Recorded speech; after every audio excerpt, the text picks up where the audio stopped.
ذرا بلند تر صلوات۔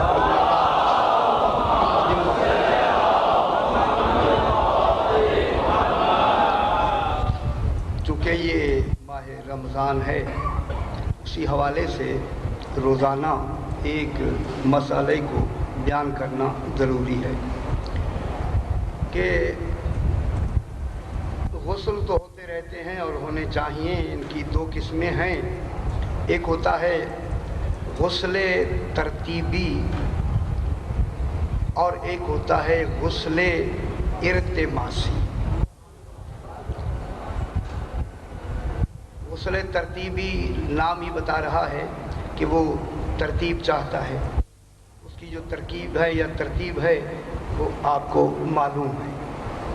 لیکن یہ جو دوسرا غسل ارتماسی ہے، اس کے لیے احتیاط یہ ہے کہ روزے کے دوران جب آپ روزہ دار ہوں، ابھی روزہ افطار نہیں فرمایا اور روزے کا وقت ابھی باقی ہے، اور آپ نے جان بوجھ کر غسل ارتماسی فرمایا۔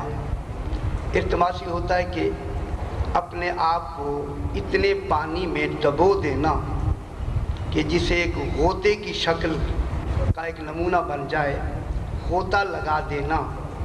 اس غوطہ لگانے سے نہ غسل ہوگا، غسل بھی نہیں ہوگا، اور روزہ بھی ٹوٹ جائے گا اور روزے کی قضا بھی واجب ہو جائے گی۔ وہ تین چیزیں ہو گئی، روزہ بھی باطل ہو گیا اور روزہ بھی وہ بھی گیا اور غسل بھی باطل ہو گیا اور روزے کی قضا بھی واجب ہو جاتی ہے۔ تو دوران روزہ غسل ارتماسی ویسے بہت کم، آج کل تو شہروں میں تو بہت کم ہوتا ہے، دیہاتوں میں نہریں وغیرہ یا حوض ہوتے ہیں ان میں، لیکن بہت سے حضرات ہیں جن کے ہاں حوض ہوتے ہیں، تو ان دنوں میں احتیاط فرمانا زیادہ ضروری ہے۔ ذرا بلند تر صلوات یا اللہ محمد محمد۔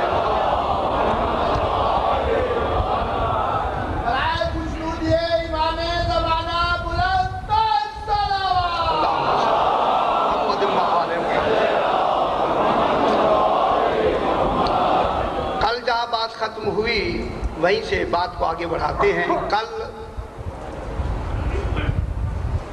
عالمین پر بحث ہوئی ہے، رب العالمین۔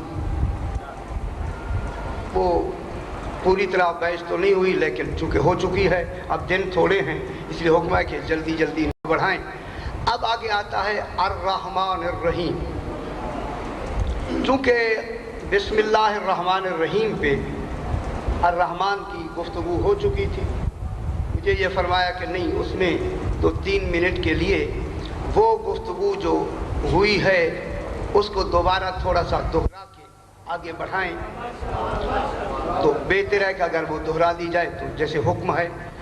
چونکہ رحمان اور رحیم رحمت سے مشتق ہے اور اللہ کی مجسم رحمت کو مصطفیٰ کہتے ہیں۔ رحمت کا وجود حقیقی کون ہے؟ ہر شے کے 4 وجود ہوتے ہیں، تو جب اس کی ایک رحمت ہے تو اس کی رحمت کا حقیقی وجود کون ہے؟ وہ تو خالق ہے جس نے رحمت نازل فرمائی ہے، یا خالق رحمت ہے، تو وجود رحمت کون ہے؟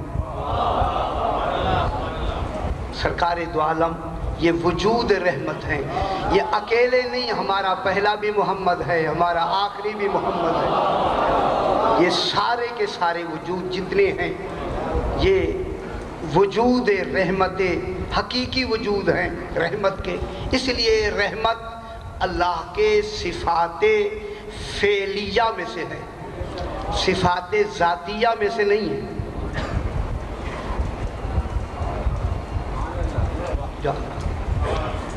صفات فعلیہ میں سے ہے۔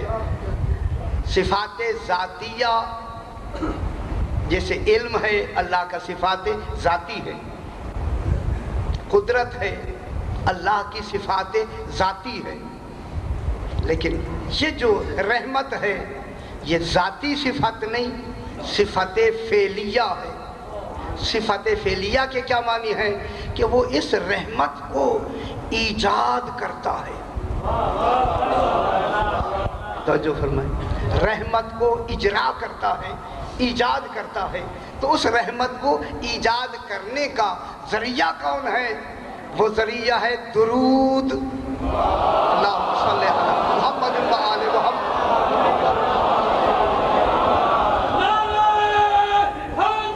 یا علی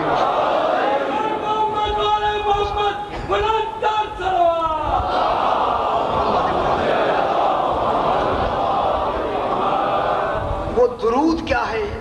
اس رحمت کے ایجاد کا ذریعہ ہے. آپ جتنی درود پڑھتے چلے جائیں گے اتنی رحمت ایجاد ہوتی چلی جائے گی، رحمت بڑھتی چلی جائے گی. اللہم صلی علی محمد و آل محمد. یہ تو رحمان کے لیے جو بحث ہوئی، لیکن کل جہاں بات ختم ہوئی عالمین سے آگے بڑھاتے ہیں کہ اللہ آج ہم صرف لفظ مالک پہ بحث کرتے ہیں کہ اللہ مالک ہے. تھوڑی سی توجہ چاہیے تاکہ اسی مالک میں کافی ساری باتیں ہیں. میں چاہتا ہوں کہ وہ ہیں مشکل، آپ کو دقت بھی ہوگی، مجھے سمجھانے میں بھی دقت ہوگی، لیکن اس کا بیان کرنا ضروری ہے. کہ اس میں آتا ہے کہ مالک یوم الدین، کہ وہ جزا کے دن کا مالک ہے، جبکہ جزا اور سزا کا تعلق عدل سے ہے. عدل، جزا اور سزا مکمل ہی نہیں ہو سکتی جب تک کہ عدل نہ ہو، اور عدل کرنے کے لیے مالک کی ضرورت نہیں ہوتی، حاکم کی ضرورت ہوتی. توجہ فرمائیں میرے ساتھ.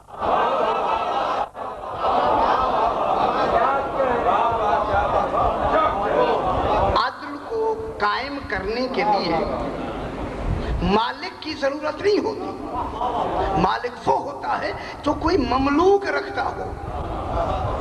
قیامت والے دن مملوک کی بات نہیں ہو رہی، غور نہیں فرما رہے. مالک یوم الدین جو ہے وہ جزا کے دن کا مالک ہے. تو یہ جو مالکیت ہے، مالکیت کے آگے لفظ یوم آئی ہے. یوم وقت کے لیے ہوتی ہے، یوم زمانے کو ظاہر کرتا ہے، یوم ایک اقتدار کو ظاہر کرتا ہے. ابھی بحث کریں گے. تو پھر یہاں مالک یوم الدین میں کہ مالک کے کیا معنی ہیں اور پھر یوم کے کیا معنی ہیں، اس پہ بحث کر لیے. جناب بلند تر صلوات پڑھ کر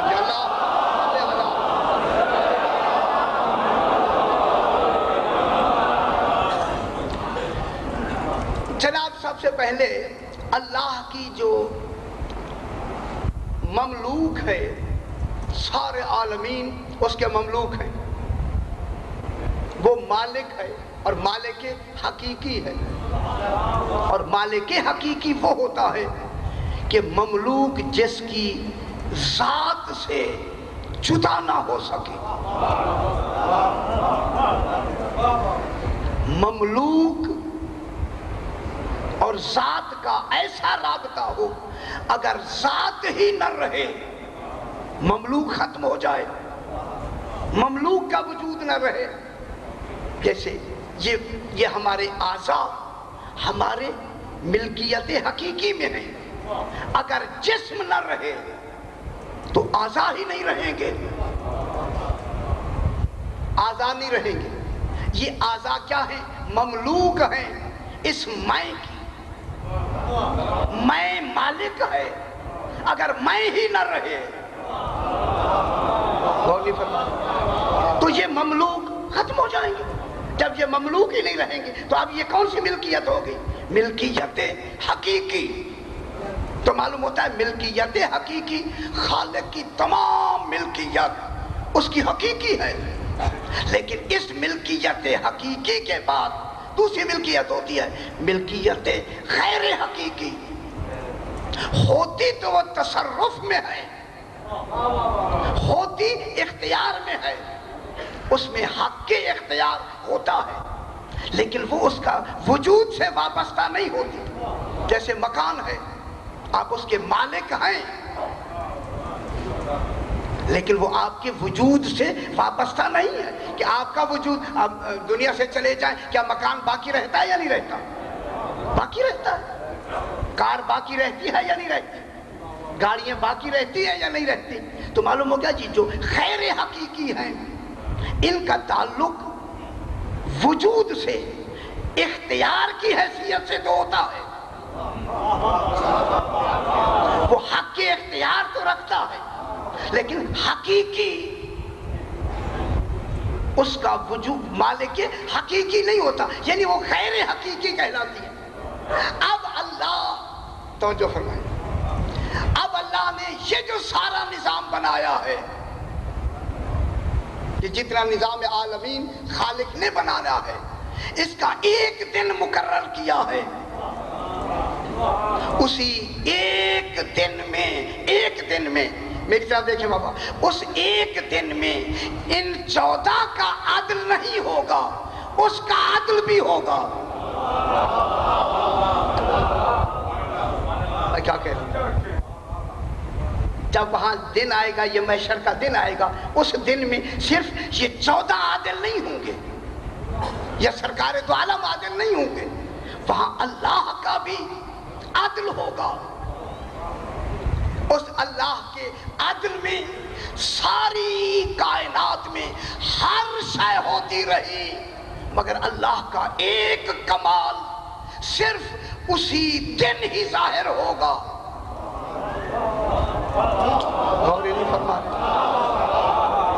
جتنے قدرت ہے اب ظاہر ہے، علم ہے اب ظاہر ہے، جتنی ہے حیات ہے اب ظاہر ہے، موت ہے اب ظاہر ہے نا، سارے کمالات اس دنیا میں ظاہر ہو چکے، لیکن قیامت کا دن ایک ایسا ہوگا کہ صرف اسی دن ہی اس کا کمال ظاہر ہوگا۔ اس کمال کو کہتے ہیں شفاعت۔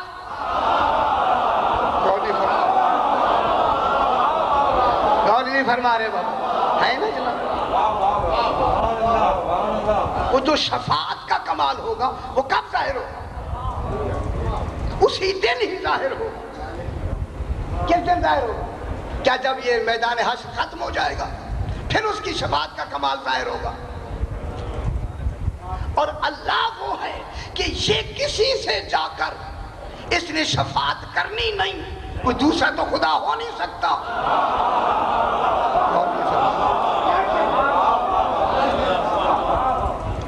اللہ شفیع نہیں ہو سکتا کہ شفیع بھی ہو جائے اور شفاعت قبول بھی کر لے۔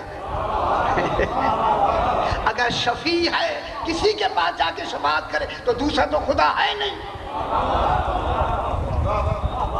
پھر اب دنیا بتائے کہ اللہ اپنا حق شفاعت قیامت میں کیسا پورا کرے۔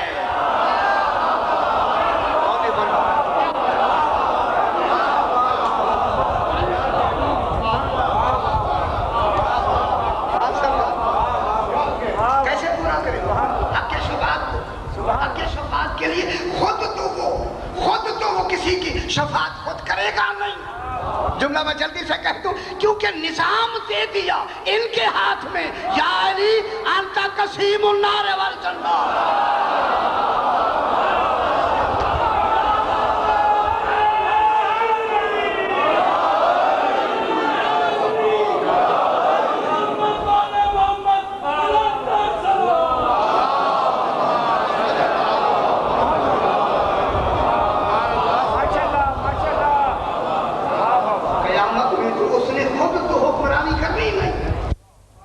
قیام عادل خود کرنا نہیں، میں کیا کہہ رہا ہوں، خود آ کے کام کرنا نہیں، تو پھر حق کے شفاعت کے لیے کیا چاہیے؟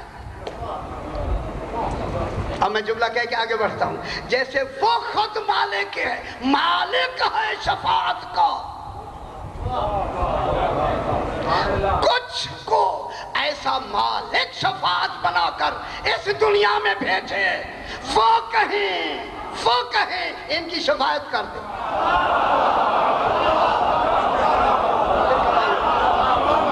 ابھی دیکھیں جناب، آگے بڑھا۔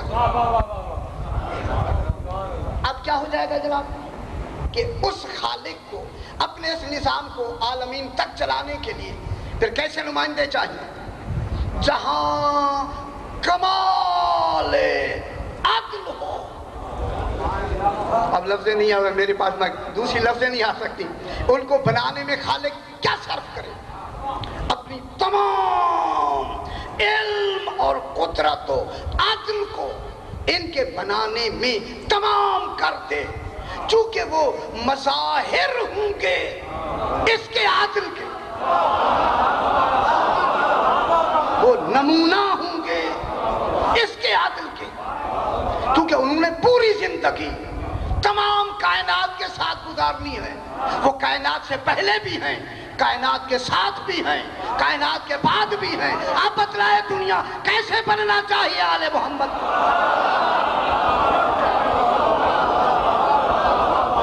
کس معیار کے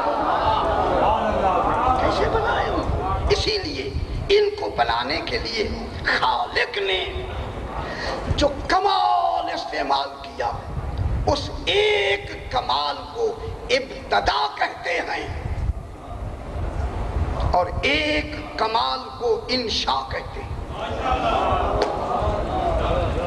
دیکھیں بات ذرا تھوڑی سی مشکل ہو گئی. ایک کمال کو ابتدا کہتے ہیں اور ایک کمال کو انشاء کہتے ہیں. هو الذی انشأکم اول مرۃ، وہ ذات ہے کہ جس نے تمہیں پہلی مرتبہ انشاء کیا. انشاء کے معنی ہوتا ہے پیدا کرنا. خالقہ کی لفظ نہیں، ان کے لیے خالق کی لفظ نہیں آئی. میں کیا کہہ رہا ہوں؟ خالق میں خالقہ میں سبب کو دخل ہوتا ہے، خالقہ میں مادے کو دخل ہوتا ہے، خالق میں نطفے کو دخل ہوتا ہے.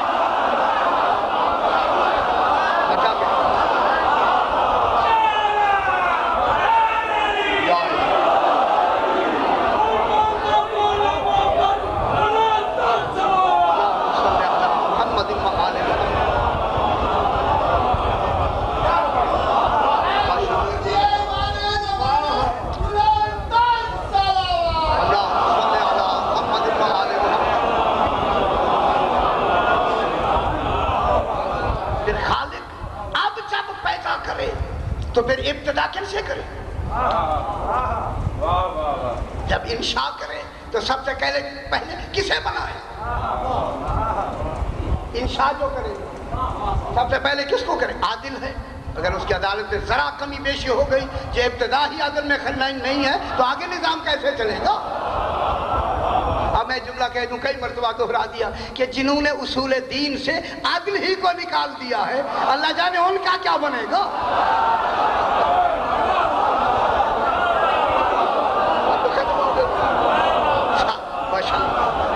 چونکہ یوم الدین کا سارا دار و مدار ہی عدل پر ہے. اب جو اس دین کا مالک ہوگا، اب خالق کو اس کو کس معیار کا بنانا ہے؟ ابھی بحث کرتے ہیں، ابھی بحث کرتے ہیں. اب اس کو کب بنائے؟ ابتدا میں بنائے. وَهُوَ الَّذِي، کیونکہ میں نے یہ 13 مجالس اسی آیت مجیدہ پر پڑھی ہے، کیونکہ صرف آپ کو آیت سنانی ہے. وَهُوَ الَّذِي يَبْدَأُ الْخَلْقَ، وہ ہے کہ جس نے پیدا کرنے میں ابتدا کی. یبدأ الخلق، پیدا کرنے کی ابتدا کی، پہل کی. ابتدا کی کیسے ہوتی ہے؟ ابتدا کیسے ہوتی ہے؟ پہل کیسے بنایا اس نے؟ جہاں عقل کی کا تحیر گم ہو جائے، اسی کو تو ابتدا کہتے ہیں. جس کی ابتدا ایسی حیرت زدہ ہو، حیرت یعنی حیرت میں آدمی چلا جائے، خدا جانے اس کا یوم عادل کس معیار کا ہوگا. یبدأ الخلق، اس نے خلق کی ابتدا کی. ثم یعیدہ، اتنے کے فوراً ثم یعیدہ، ثم تھوڑی سی دیر کے لیے آتا ہے. پھر آپ خوش ہو جائیں چونکہ یہ بات چیپ بھی ہو رہی ہے. ثم آتا ہے تھوڑی دیر کے لیے. ثم یعیدہ، یعنی کب سے بنایا ان کو اور پھر مار کے کب اٹھائے گا. لاکھوں سال کا فاصلہ قیامت تک اللہ نے اسے سما میں بند کر دیا. یہ حرف سما میں تھے. دیکھیے ایک حرف آئی ہے سما, کتنی دیر لگی؟ میرا خیال ہے اتنے اربوں سال کے فاصلے کو اللہ نے سما میں بند کر دیا. معلوم ہوتا ہے جس کا اتنا دور کا فاصلہ اتنا قریب ہو, اور نہیں فرما رہے, میں جملہ کہہ دوں نا, اتنا دور کا فاصلہ جس کے ہاں اتنا قریب ہو, اگر وہ کہے آل محمد تم سے ہر قسم کا ریجس دور ہے, فرمائے دوری کا کیا تصور؟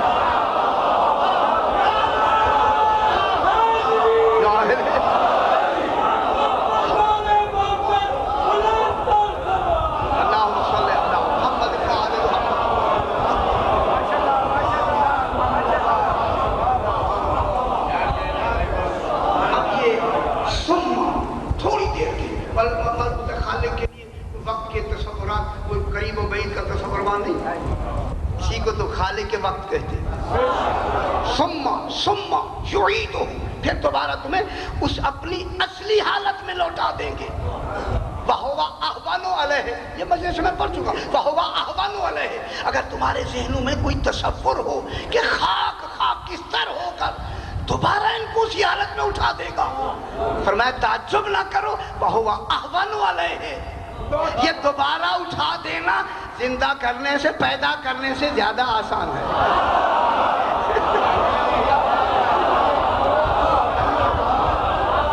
سبحان اللہ.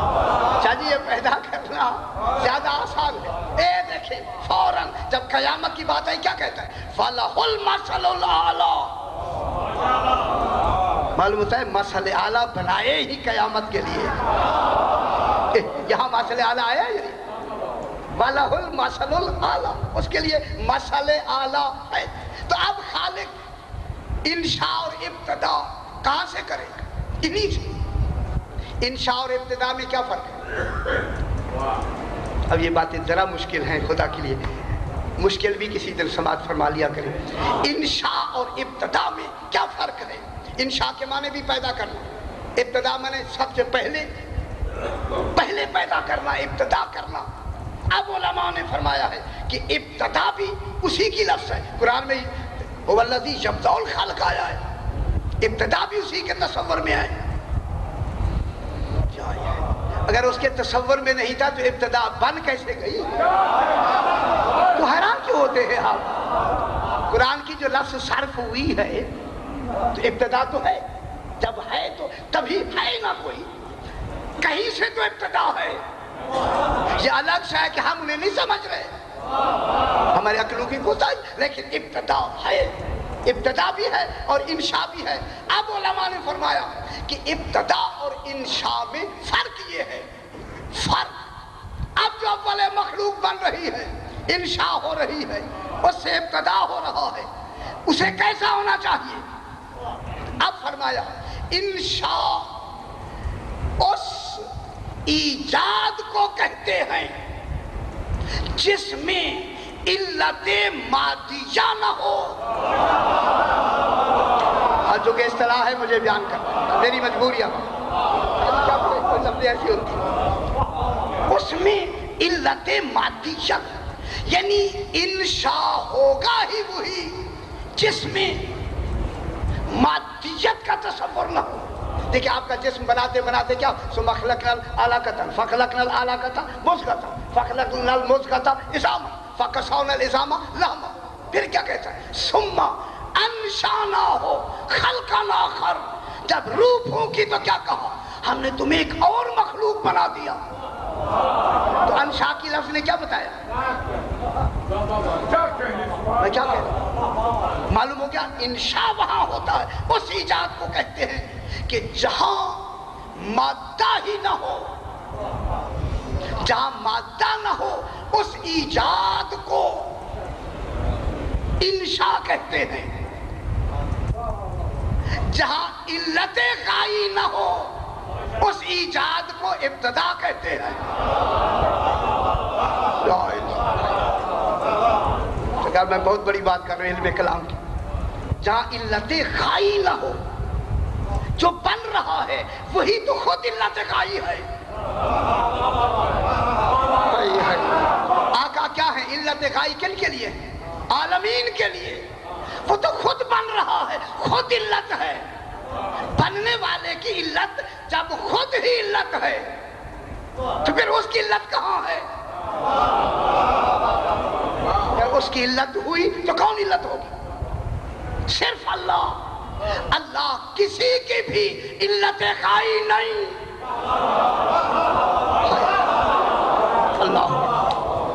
اللہ خلق کرنے میں تو معلول کی علت ہے، لیکن کسی کی علت غائی نہیں ہے۔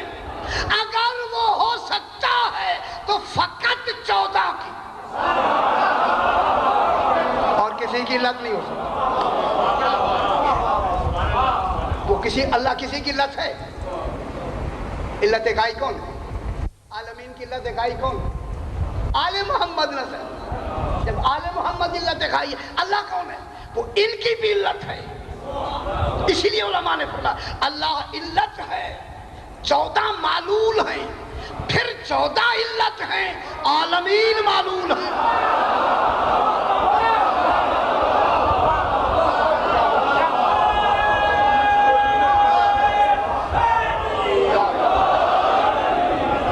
عالمین کیا ہو گئے؟ معلول۔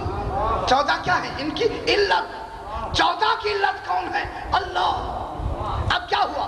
اللہ ہے، 14 ہیں، 14 ہیں، اللہ ہے۔ اگر آج بھی عالمین ہیں تو بھی ایک محمد ہے۔ علت موجود ہے۔ بتائیے نظام چالے بھی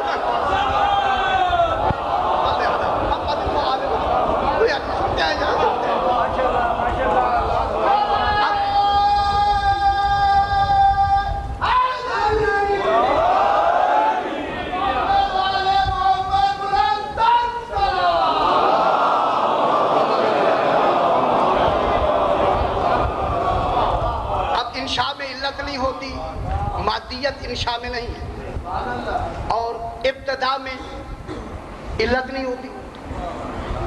اب پھر انہوں نے کہا کہ انشاء اس ایجاد کا نام ہے۔ ایشاء، انشاء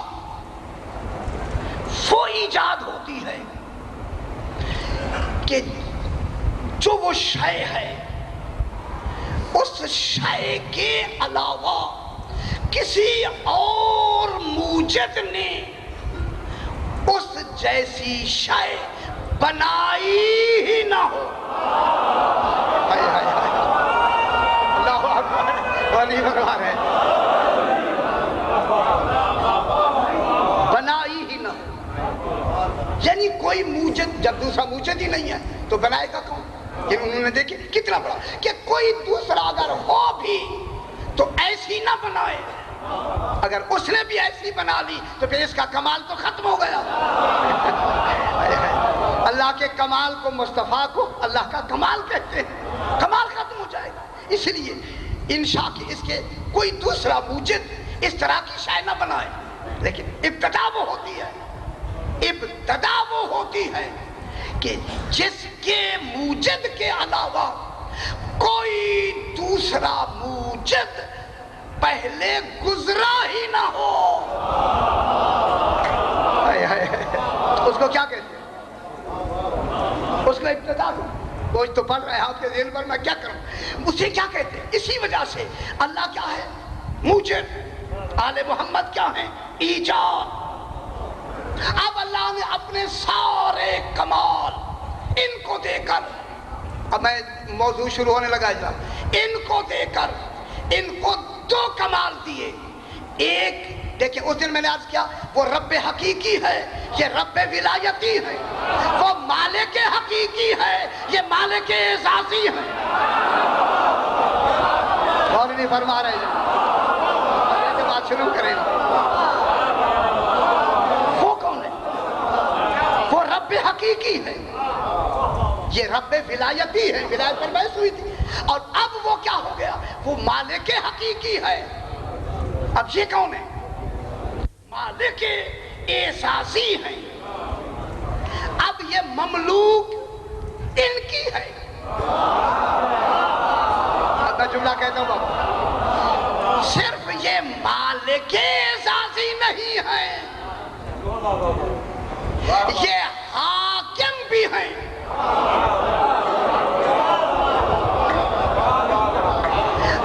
اللہ مالک ہے، ان معنی میں حاکم نہیں ہے،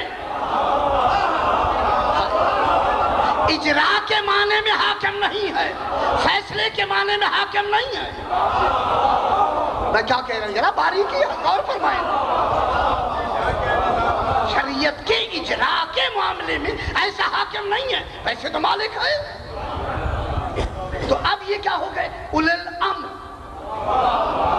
اب تو سمجھ آئی نا، یہ مالک بھی ہو گئے اور اولي الامر بھی ہو گئے۔ اب اولي الامر جب ہو گئے پوری مملوک کی، اور یہ مملوک ہے ان کی حقیقی ملکیت، اب ان کی مرضی ہے جسے کن کہیں یا ارادہ کر لیں۔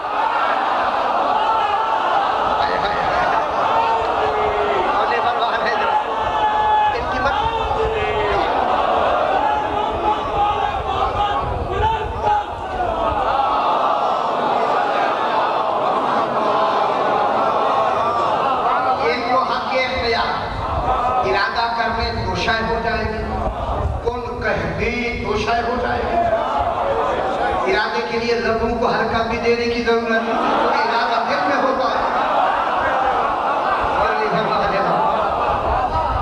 ارادے کے لیے لبوں کو حرکت کی ضرورت نہیں، ارادہ ہو گیا، اللہ نے ارادہ کیا ہو گیا، انہوں نے ارادہ کیا ہو گیا۔ فرق یہ ہے وہ بذات ہے، یہ بنے ہوئے مالک ہے۔ وہ تو بذات مالک ہے، یہ اعزازی مالک ہے۔ اب جب یہ مالک ہیں، مالک کے ساتھ ان کو کیا ساتھ ملا؟ احساس کس کا؟ حاکم۔ اب تو جو فرمائے بات آگئی، اب قریب پہنچ گئے جناب۔ اب کیا ہو گیا جناب؟ یہ ہے حاکم۔ حاکم تو پھر کوئی تو محکوم ہوگا،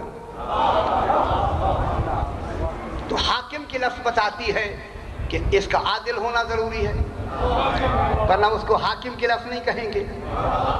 اگر حاکم ظالم ہو گیا تو بات ختم ہو گئی۔ حاکم تو تب حاکم رہے گا کہ اس میں عدل ہونا چاہیے۔ اب انہیں دیکھیں، اب ذرا بات کو آگے بڑھاتے ہیں۔ اب جو مالک کی لفظ ہے یہ مشتق ہے ملک سے۔ اب خدا کے لیے گھبرائیں نہیں، اب یہ چونکہ اب یہ مجھے منزل کو لے جانا ہے آگے، یہ ایسی وہ باتیں ہیں کہ جن کی طرف بہت کم نشاندہی ہوئی ہے۔ مالک کی لفظ مشتق ہے ملک سے۔ ملک مانے ملکیت، جس کی کوئی ملکیت ہو تو مالک کون ہو؟ جو ملک رکھتا ہے۔ تو اب ملکیت کس سے نکلی؟ مالک ہونا کس سے نکلا؟ ملک سے نا بابا، ملک، توجہ فرمائیں، ملک سے۔ ایک لفظ ہوتا ہے ملک، ملک نکلا ہے ملک سے۔ پھر توجہ فرمائیں، مالک کی لفظ مشتق ہے ملک سے۔ ملک ہوگی تو مالک ہوگا، اگر ملک نہیں ہے مالک نہیں ہوگا۔ مالک کی لفظ کے لیے کیا چاہیے؟ ملک۔ یہ جو ملک ہوتا ہے، ملک نکلا ہے ملک سے، ملک ملک سے نہیں نکلا۔ بہت بڑی بات میں نے میرے خیال ابھی پہنچے نہیں ہے جو میں جملہ کہا۔ ملک کی لفظ نکلی ہے ملک سے۔ ملک کے کیا معنی ہے؟ ملک کے کیا معنی ہے؟ بادشاہ۔ بادشاہ کے کیا معنی ہے؟ حاکم۔ حاکم کے کیا معنی ہے؟ اپنی تمام، میری طرف دیکھیں خدا کے لیے، حاکم وہ ہوتا ہے، حاکم وہ ہوتا ہے کہ جو اس کے ماتحت جتنی انسان ہیں ان پر تصرف، تنظیم، ان پر حق کے تصرف صرف کرنا، وہ ان کا حاکم ہوتا ہے، ان کی اشیاء کا مالک نہیں ہوتا۔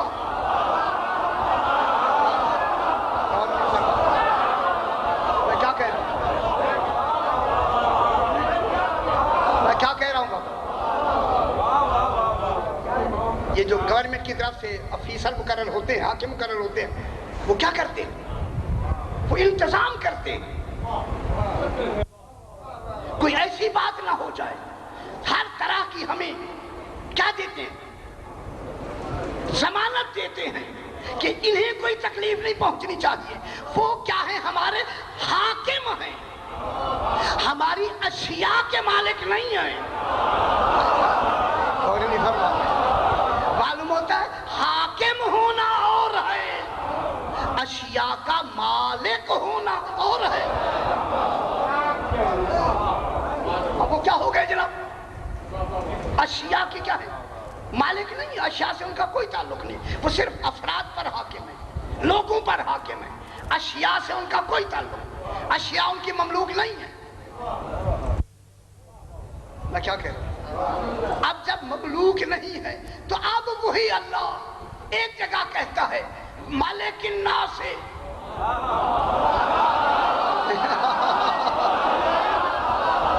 غور نہیں فرما رہے. ملک الناس کہتا ہے یا نہیں کہتا؟ تو اب یہ ملک کس سے نکلا ہے؟ ملک سے. تو اللہ کیا ہو گیا؟ منتظم. اے اللہ کیا آگے تو انتظام کرتا ہے؟ تو فرمائے بابا اجرا میں تو کبھی آیا نہیں. اب میں جملہ کہہ کے آگے بڑھتا ہوں بابا. تو اجرا میں تو کبھی آیا نہیں. جب نہیں آیا تو پھر جب قیامت کا دن ہوگا اس قیامت اجرا. یہ جملہ سماعت فرمائے پھر بات کو آگے بڑھا کے دیکھیں. یہی تمام لغات میں، تمام عرف عام میں جب ملک کی لفظ آتی ہے ملک تو یہ زمانے اور وقت کی طرف منسوب ہو سکتی ہے.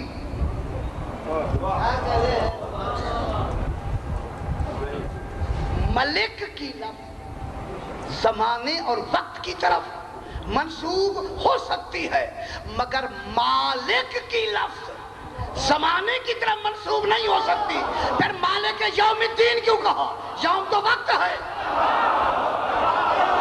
اور نہیں فرمایا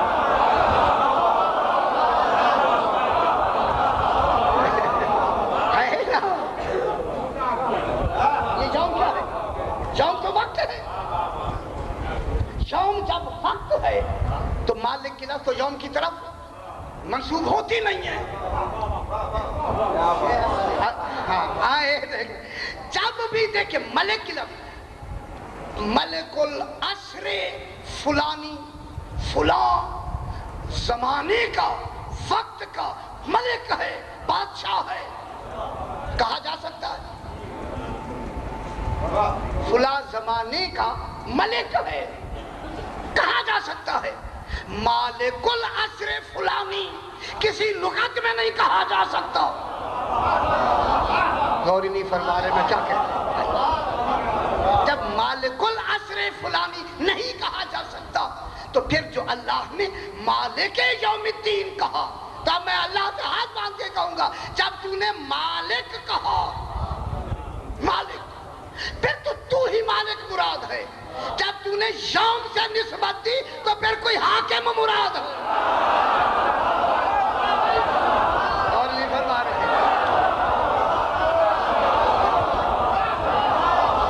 میں کیا کہہ رہا ہوں؟ جب مالک جب زمانے کی طرف منسوب ہو وہ تو ہوتا نہیں ہے.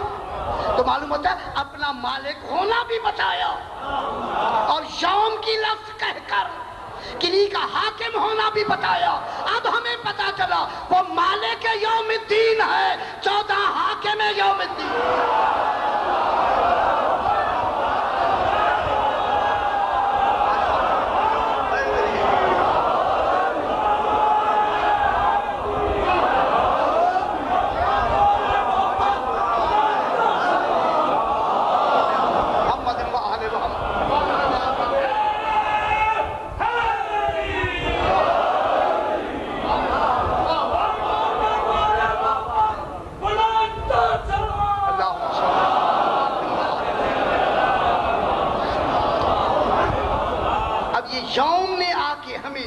دے دیا کہ مالک کے بعد جو یوم کی لفظ آئی ہے اس یوم نے حاکم کو ظاہر کیا کہ جزا والے دن وہ نہیں آئے گا، کوئی حاکم ہوگا۔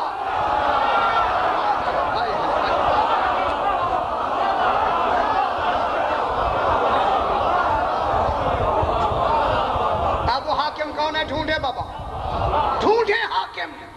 وہ حاکم کون ہے؟ اب جن کو خالق اختیار دے گا وہی حاکم۔ قیامت میں کن کو اختیار دیا؟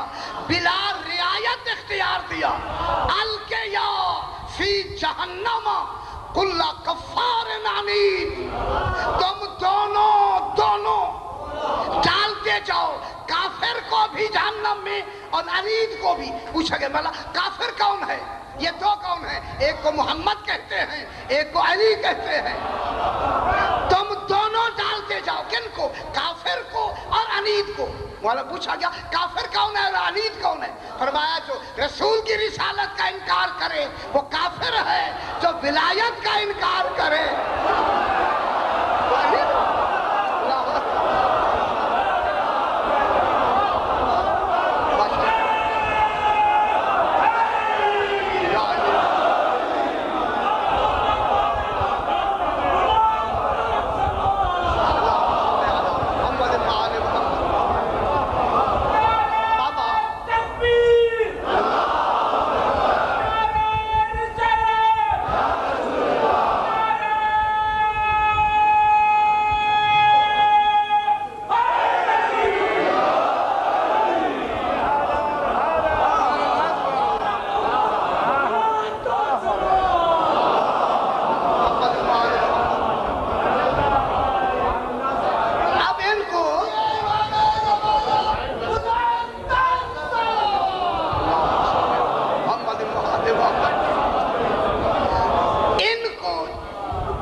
توجہ فرمائیں، ڈالتے جاؤ اور سختی سے کہا ڈالتے جاؤ، کوئی رعایت نہیں ہے۔ میں کیا کہہ رہا ہوں؟ ڈالتے جاؤ، ڈالتے جاؤ، اختیار کلی ہے نا۔ اب ان کا اختیار معلوم ہو گیا ہمیں، لیکن ان کو تو ڈالتے جاؤ، لیکن جب مومنین کی بات آئے سوچ سمجھ کر شفاعت بھی کرنا، سوچ سمجھ کر ہونا چاہیے۔ اچھا بات پڑا۔ اچھا جناب یہ ہوا کہ اب جب یہ قیامت کا دن ہوگا سارے فہم یوزعون،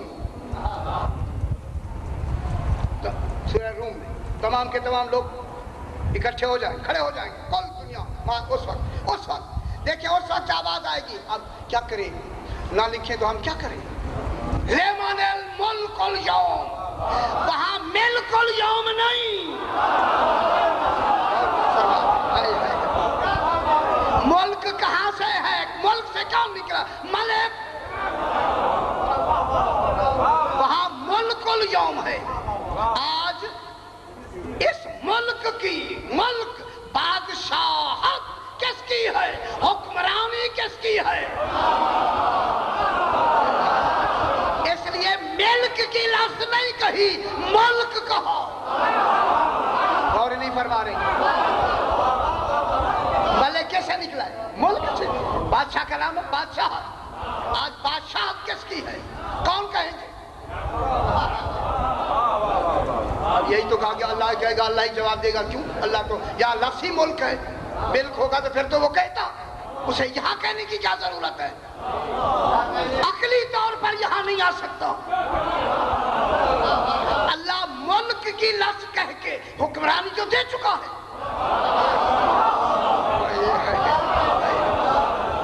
جب دنیا ساری کھڑی ہوگی، موجود ہوگی، تو ان میں سرکار دو عالم فرمائیں گے لمن الملک اليوم، آج بتاؤ حکمرانی و بادشاہت کس کی ہے؟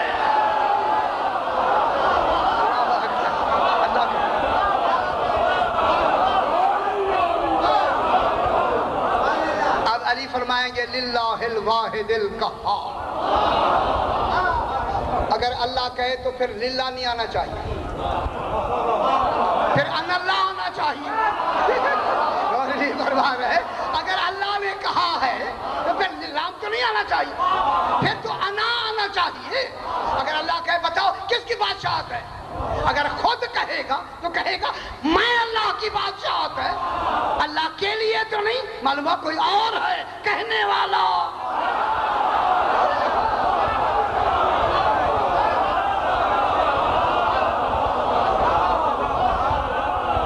یہ نہیں ہے کہ وہاں سامنے کو کہا جا رہا ہے جواب بھی وہی موجود ہو، اس کے بعد کیا الیوم تجزا، یہ کون اعلان کریں گے؟ الیوم تجزا، رسول خدا فرمائیں گے الیوم تجزا کل نفس بما کسبت لا ظلم اليوم ان اللہ سریع الحساب۔ الیوم، آج کے دن، یہ یوم الدین آج یوم الدین ہے نا، آج کے دن، الیوم، آج کے دن، تجزا کل نفس بما کسبت، ہر نفس کو وہی صلہ دیا جائے گا جو اس نے کیا ہے۔ یہ صلہ وہی دے گا جو ہر صلہ جانتا ہو، اور ہر عمل ہوتا ہے نیت کے تحت۔ اور نہیں فرما رہے میں کیا کہہ رہا ہوں؟ جو بھی عمل کیا جاتا ہے کس کے تحت ہوتا ہے؟ نیت کے تحت۔ آج جو جزا دے رہا ہے وہ صرف عمل کو نہیں دیکھے گا، ہاں صحیح، یا علی انت قسیم النار والجنہ، دنیا والوں علی صرف تمہارے عمل کو نہیں دیکھ رہا، تمہاری نیتوں سے بھی واقف۔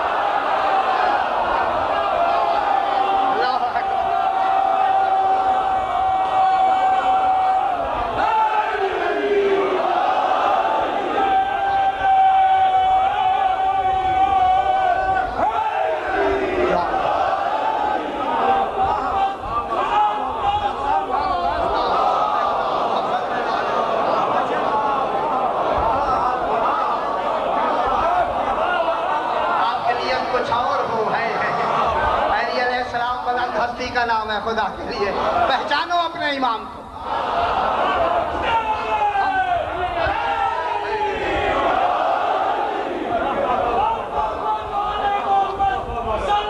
اللہم صلی علی محمد و آل محمد۔ الیوم تجزا کل نفس بما کسبت، کل نفس، کل کی لفظ ہے کل، کل نفس، آج عالمین جتنے ہیں کل میں شامل۔ یہ نہیں کہ کوئی نکل جائیں گے ادھر ہو جائیں گے، یہ نہیں ہے کہ وہاں کل ادھر ہو جائیں کچھ جز ادھر ہو جائے، کل مکمل ہی نہیں ہوتی اگر جز نکل جائے۔ معلوم ہوتا ہے آج کلو الیوم، وہ تو خاص دن ہے، اگر خدا کے خاص دن ہے تو پھر خاص کہاں رہا؟ کون ہے کہ یہ خاص دن جو جزا دیں گے؟ یہ وہ حاکم ہیں، حاکم۔ الیوم تجزا کل نفس بما کسبت، تمہارے ہر نفس نے جو جو بھی کیا ہے آج اسے جزا دی جائے گی۔ ایک لفظ میں کہہ دوں، کسی تاریخ میں مجھے فرمائیں، کہیں اتنی سی بھی تاریخ میں لکھا ہو کہ جب یہ جزا دیں گے یا علی انت قسیم النار والجنہ، علی جنہیں جنت میں بھیجیں گے جزان، جنہیں جہنم میں بھیجیں گے سزان۔ بابا کسی تاریخ میں کوئی ضعیف روایت بتائیں کہ کسی میشر والے نے کہا ہو مجھ سے صحیح فیصلہ نہیں ہوا۔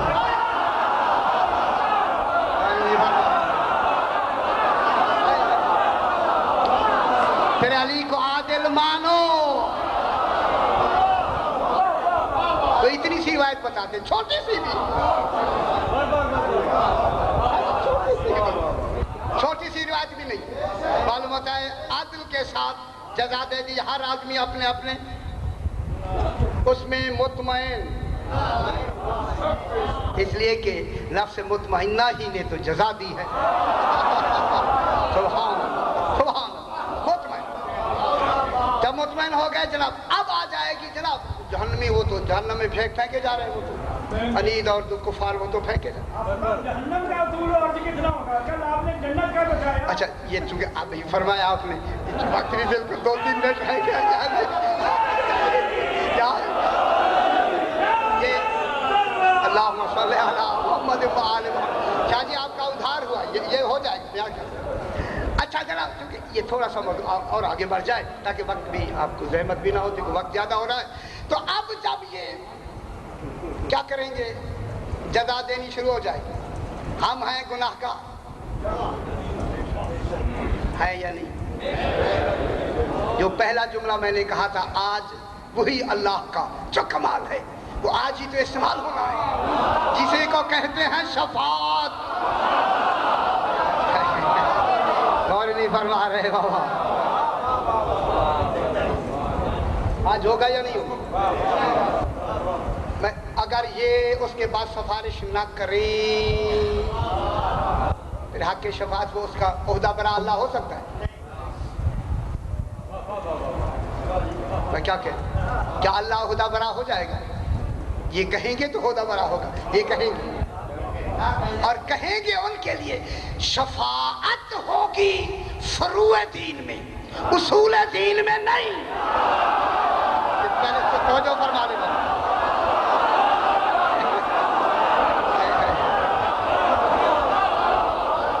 بابا عقیدہ یہی صحیح کر لیں.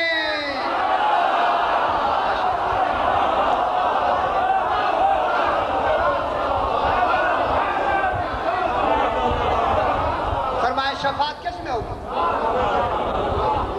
شفاعت فروع میں ہوگی. فروع میں کیا آتی ہے؟ نماز. فروع میں کیا آتی ہے؟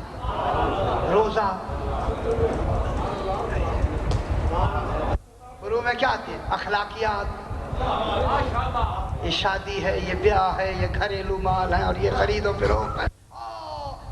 کتنی کوتاہی ہے؟ فرمائیں کوتاہیاں کتنی ہوگی؟ ایک لفظ کہتا ہوں بابا، ایک لفظ کہہ کے آگے بڑھتا ہوں خدا کے لیے. کوتاہیاں کتنی ہیں؟ خدا گواہ ہے، خدا گواہ ہے. اسی لیے تو اللہ نے شفیع شفاعت شافع امتی امام حسین کو بنایا ہے. اور نہیں فرما رہے ہیں.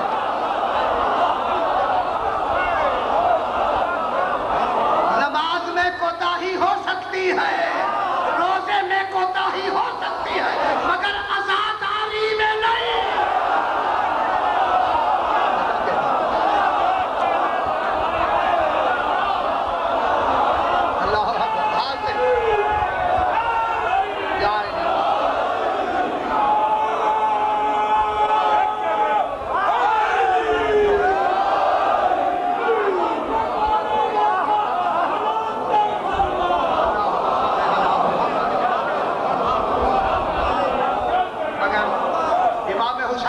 اللہ کی شفاعت چاہتے ہیں پھر تو عزاداری کرنی پڑے گی.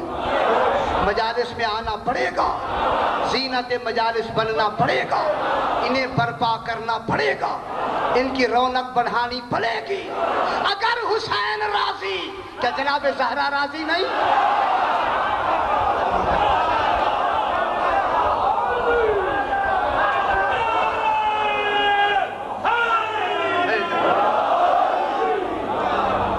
نعمت ہے آپ کے پاس یہ ان کی عزاداری خدا گواہ ہے بہت بڑی نعمت.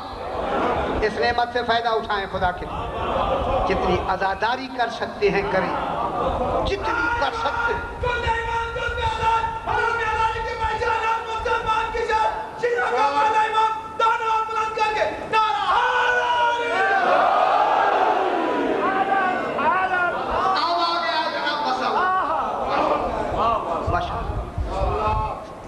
کچھ کنسیشن ملی یا نہیں ملی؟ بہت خوش ہو گیا جناب. اب آ گیا جناب یہ.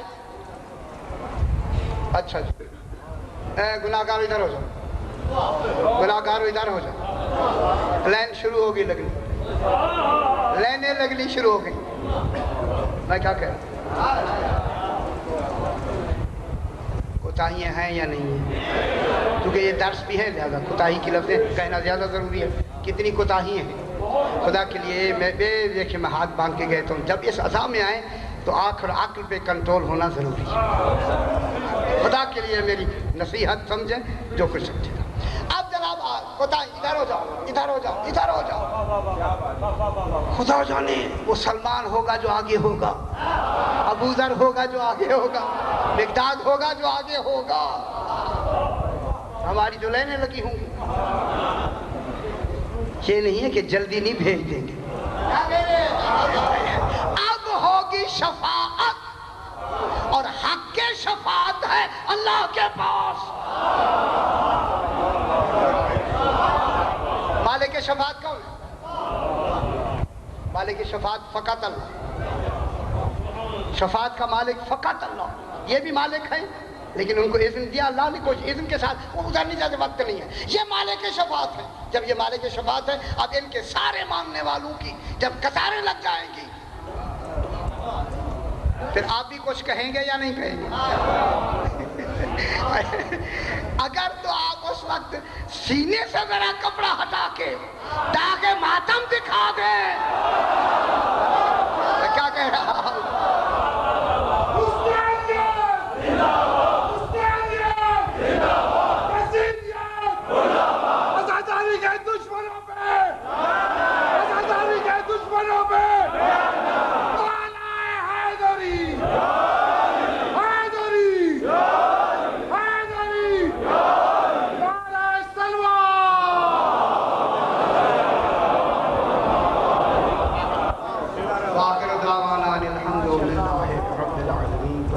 بس خیر محمد و محمد جو اہتمام ہوا ہے اپنی بارگاہ میں منظور و مقبول فرما۔ جو حضرات جو تمنائیں لے کے حاضر ہوتے ہیں انہوں نے فیض القرآن فرما۔ بہت سے حضرات بیمار ہیں جنہوں نے فرمایا ہے ان کو شفائے کاملہ اور عاجلہ عطا فرما۔ جو بے اولاد ہیں انہیں اولاد نرینہ عطا فرما۔ ہمارے صغیرہ گناہوں کو بخش دے، کبیرہ گناہوں کو بخش دے، ہمیں اعمال صالحہ کی توفیق عطا فرما۔ اپنے اپنے مرحومین کے لیے، بانیان کے مرحومین کے لیے، شہداء کے لیے جن کا کوئی پڑھنے والا نہیں، سورہ فاتحہ۔